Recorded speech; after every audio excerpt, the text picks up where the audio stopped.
Good morning, everybody. Wild Man Willie here, and the heat wave is on. It's not too hot yet. I'm out early, but it's just going to shake and bake as the day goes on. We've got ourselves a 2018 Mazda CX5. This car is ready for some spark plugs. We've had some rodents having a little dance party up on top, so we're going to vacuum that out. And we got an air filter for this car. We're going to install that. Depending on what the weather does, we got front and rear brake pads. Sounds like a lot of fun. And a high quality cabin air filter. Shouldn't be too difficult to do this top inside. So I'm going to grab the shop vac and get started. We'll suck all the debris away from here and make sure everything's clean. We're going to zap out some plugs. Here we go.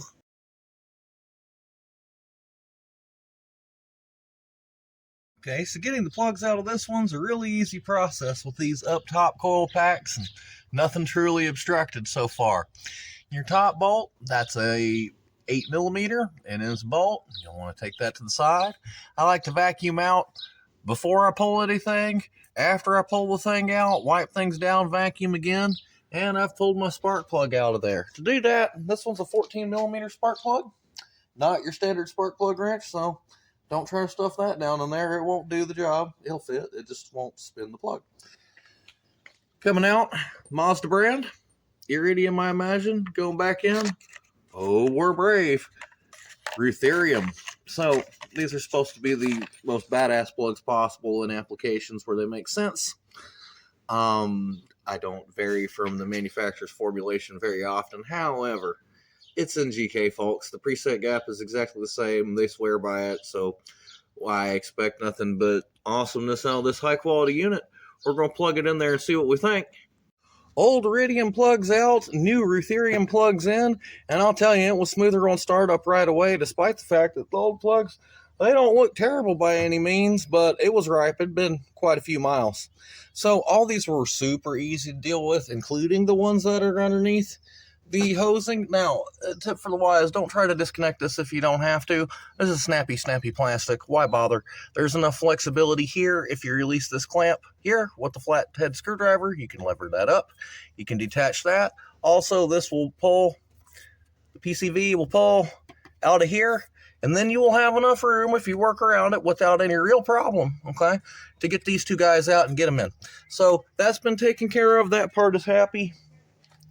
Again, we use the NGK Ruthenium HX. These looked great, fit in great, did great, and they claim them to be like the best plug there is. Only time will tell, but I believe in NGK. It's not snake oil. Here's our old ones out of the car. Not looking terrible, but it was ripe for change. In any event, that part's done. Sun is still climbing in the sky. It hadn't really got hot yet. Well, we're going to dive into this brake system. Here we go. So I'm digging this Hengst Filtration.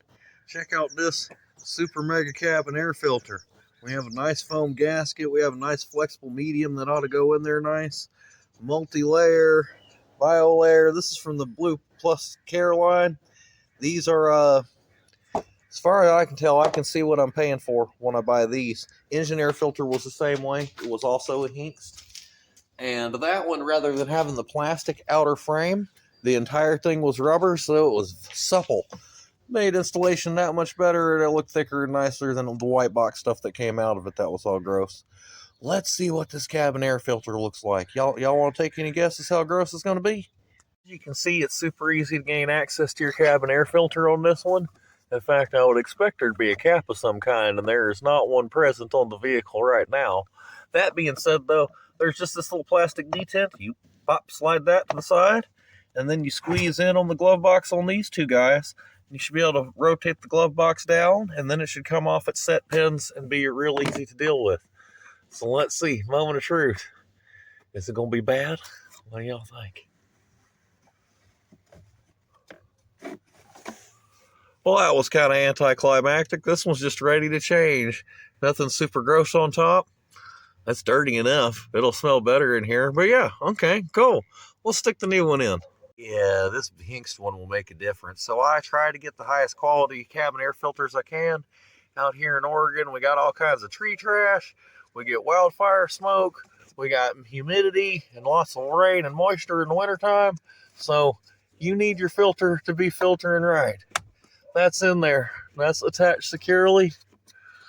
It seems like there would be a cover of some kind. I will look and see if one is missing from this situation, but it shouldn't need one. It has a gasket around the outside, and it's very securely mechanically clipped in there. So there's that. To reinstall our glove box, let's see if I can do it with one hand. We lift it into position. We set it onto the pegs. With it low, we push up till it clops. Then, right over here, this little dingus guy is going to flop right onto the stud. So now, one-handed, we've reinstalled the cabin air filter and the glove box. Not too bad to deal with.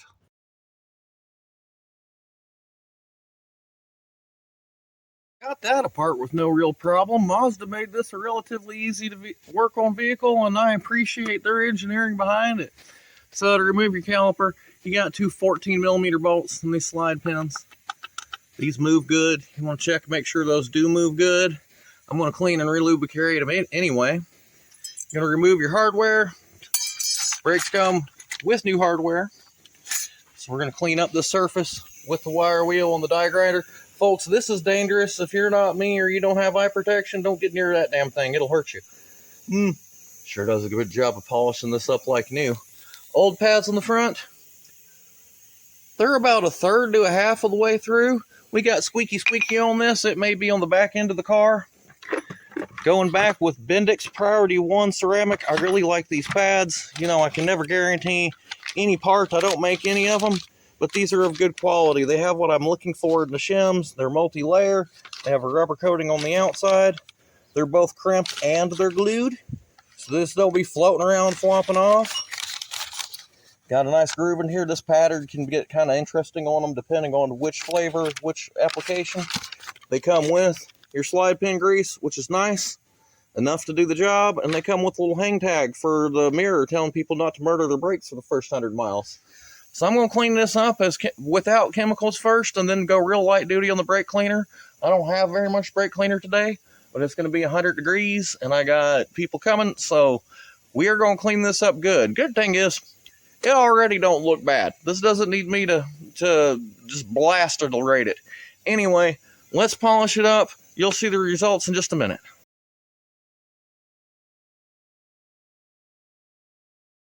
Okay, got them installed in the bracket. Boy, look at that fat brake meat. Them's gonna kick ass. Hardware, beautiful, works great. Like this shim, easy to install. They've done their machining correctly where I'm not sitting here filing brake pads and hoping and praying. Looks good. Up next, I'm gonna lubricate these guys with the included grease pack. Clean this one up, compress it, get it back together.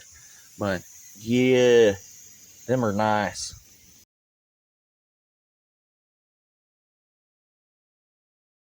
All back together on that side, cleaned up beautifully, signed and dated, bolts marked. It's in silver, but you can see it if you look. So there's that side. It's starting to get hot. I'm just going to blast the other side out, and we'll get back with you when we get to the back of the car.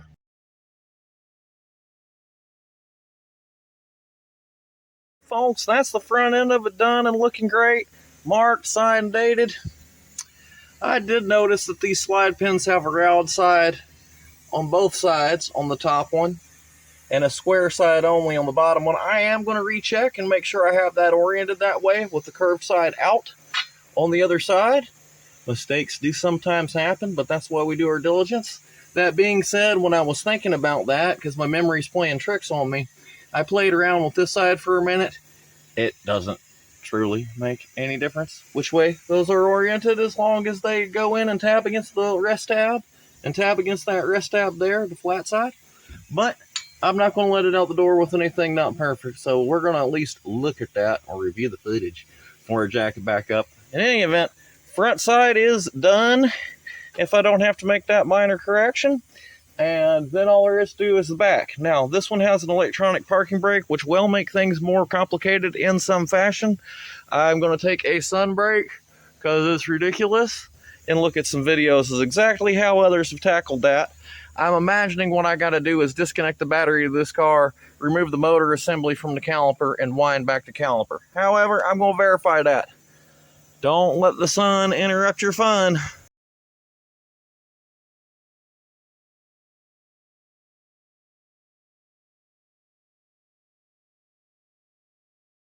All right, cool. Well, I'm able to verify that those guys are round side down and out, like I guess they should be.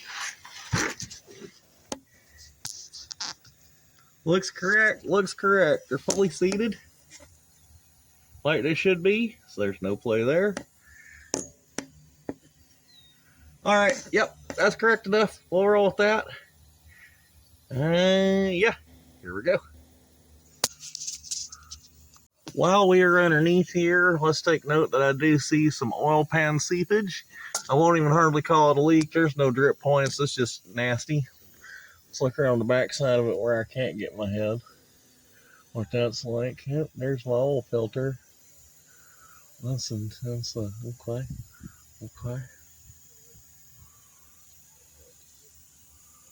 So oil pan is dirty. That doesn't have to be addressed at this time. We could have some front main. We'll check that closer. That's a nuisance this time. I don't see any of it coming out of the stick on that. I got them some drain plug washers for next time in case they've just been reusing that one at the oil change place. So we'll clean that up. Oh, let's get this thing on the ground. I don't see anything alarming yet. We'll see what I think after I look at it in post-production. Yep. These seem to be pretty damn good cars, folks. I don't have to work on a Mazda a lot for stupid things. If it developed a mild frickin' oil pan leak after almost 10 years and a bunch of miles, okay, that's an acceptable problem.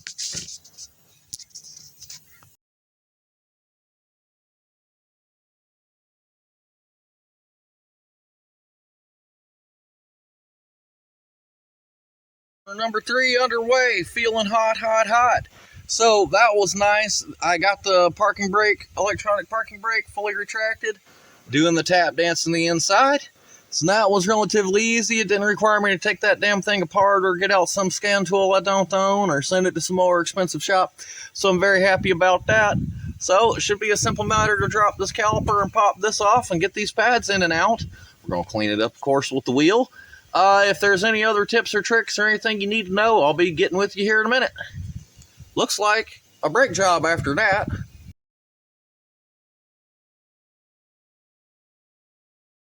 Alright folks, I just learned some important information to share with you. So when we look at the face of this caliper piston, it has the 4 tangs on it, the indents, like you're supposed to use one of these guys on your caliper windback tool, as that looks like a windback style caliper. But remember that this one is electronic, the mechanism pushing that. So that's already been fully released by the service mode procedure. So you do not use this guy. It looks like you're supposed to on an old Volkswagen. If you don't and try this, you'll break it. But on this one, you need to just straight mush it with the cap off the brake reservoir like you would any other brake, because you've already dealt with that electronically. When I put the other one on and turned it just a little bit, I heard that gear motor go ring, ying, ying, ying. We didn't hurt anything, but that's not how we're going to do it. So, got that mashed in, going to clean it up a little more. Got my brake pads in. I followed their guide, not the way I found it, as far as where the silencers are, the wear shims get. Wear shims. The damn squealer tabs that tell you when the brakes is wore out have a specific orientation they're supposed to have on the car. Bendix was cool and marked that real good for you. I'm doing it the opposite of the way I found them on the car. And I'm going by what the pads say, and it makes logical sense. I don't think it would hurt anything either way. Just it might make that squealer pad drag sooner than it's supposed to, question mark. Anyhow, let's put this back together and get on the other side.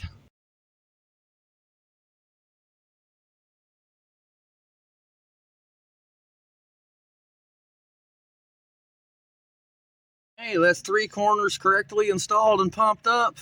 Got our pads marked and installed. Got everything cleaned up real nice. These weren't too bad. I like working on these newer cars. Everything is marked. So, time to drop this corner and get on the final wheel, which unfortunately does not have the benefit of this shade. So I gotta really, it's the final countdown. Gotta really get pumped up to deal with this. 95 degrees in the shade. Kind of interesting weather for Oregon in June. Anyhow, further overview over this. This bushing looks a little more worn than it should. I bet that most of the newness is completely worn out of these shocks and struts on this car. But in typical Mazda fashion, nothing looks like it's broken or hanging off of it whatsoever. I bet it rides and drives just fine like this and is a noise-free experience. I'll see how tight the customer wants me to make this. You know, if they would like a race car, we can do that, kind of. Anyhow, all right, looking great. One more to go.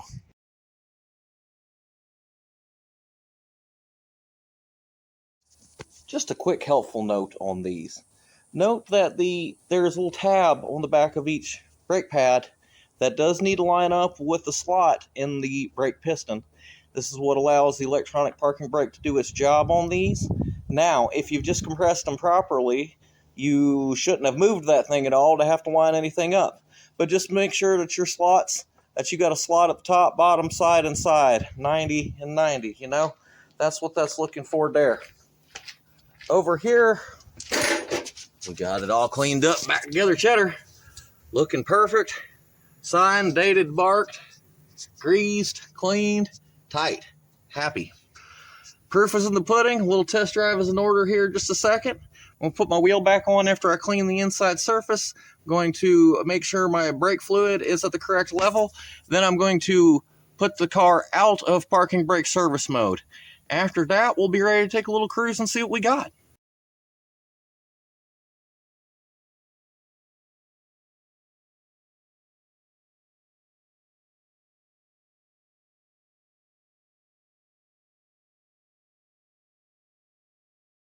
Using the tap dance procedure, I have taken it out of service mode. That was not too hard. I'll go over that in writing for you so you can just easily follow it in a clip there. But yeah, all done, no errors. Seems like a happy car. Now it's just time to take it around the block and verify. But if we were going to have problems, I already had it. I got a good feeling pedal. I got electronic parking brake. That engages quickly and disengages quickly. And I got no P error, no brake error, none of that. So, happy sauce. All right, we're all done, and it's about time because it has officially hit 100 degrees Fahrenheit out here. Four-wheel brake pad job done. No errors, no squeaks, no rattles. Good, firm, solid, happy, good brakes. Love it when we have low NVH, good meat. Now, of course, they'll break in a little bit. They'll get quieter as they go. And I got the little hang tag in the window that tells them, do not... It tells you to avoid aggressive braking for the first 125 miles. To help with the bed-in process on this one, I have learned to not make it complicated with my customers. I tell them to drive home and avoid the freeway, take the weird route that takes you through downtown, and drive the car normally. By the time they get there, they'll be bedded properly. I just don't want them running 90 as soon as they leave here and then, you know, testing just how soon will it stop. That's for a couple of days from now. That being said, if they need to stop the damn car. We'll do the brake pads again. Anyway, that one was a total success. Wild Man Willie here, feeling hot, feeling tired, ready to go in the house and get some air conditioning. It's time.